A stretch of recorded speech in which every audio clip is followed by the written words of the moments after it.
बंदर और डॉल्फिन की कहानी। एक बार कुछ समुद्री नाविक एक बड़े जहाज में समुद्री यात्रा पर निकले। उनमें से एक नाविक के पास एक पालतू बंदर था। उसने उसे भी अपने साथ जहाज पर रख लिया। यात्रा प्रारंभ हुई। जहाज कुछ दिन की यात्रा के बाद समुद्र के बीचों बीच पहुंच गया। गंतव्य तक पहुंचने के लिए नाविकों को अभी भी कई दिनों की यात्रा करनी थी। इतने दिनों तक मौसम नाविकों के लिए अच्छा रहा था, लेकिन एक दिन समुद्र में भयंकर तूफान आ गया।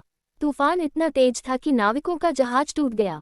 नाविकों के जहाज को बचाने की बहुत कोशिश की, लेकिन अंततः जहाज पलट गया।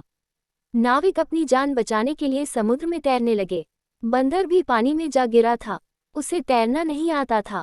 वह डूबने लगा और उसे अपनी मौत सामने नजर आने लगी। वह अपनी जान बचने के लिए चीख पुकार मचाने लगा। उसी समय एक डॉल्फिन वहां से गुजरी। उसने बंदर को डूबते हुए देखा तो उसके पास गई और उसे अपनी पीठ में बिठा लिया। वह बंदर को लेकर एक द्वीप की ओर तैरने लगी। द्वीप पर पहुंचकर डॉल्फिन ने बंदर को अपनी पीठ से उतारा। बंदर की जान में जान आई। डॉल्फिन ने बंदर से पूछा, क्या तुम इस स्थान को जानते हो? हाँ बिल्कुल, यहाँ का राजा तो मेरा बहुत अच्छा मित्र है। और तुम जानती हो कि मैं भी एक राजकुमार हूँ। बंदर की आदत बढ़ा चढ़ाकर बात करने की थी। वह डॉल्फिन के सामने बड़ी बड़ी बातें करने लगा।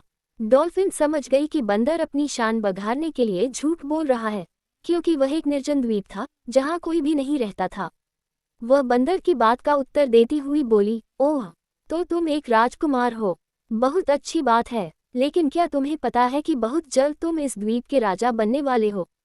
राजा और मैं? कैसे? बंदर ने आश्चर्य से पूछा।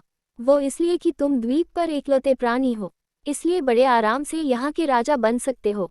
मैं जा रही हूँ, अब तुम अपना राजपाट संभालो। इतना कहकर डॉल्फिन तैरकर वहां से दूर जाने लगी। बंदर पुकारता रह गया और उसने झूठ और शेखी से नाराज डॉल्फिन उसे वहीं छोड़कर चली गई। सीख: व्यर्थ की शेखी बघारना मुसीबत को बुलावा देना है।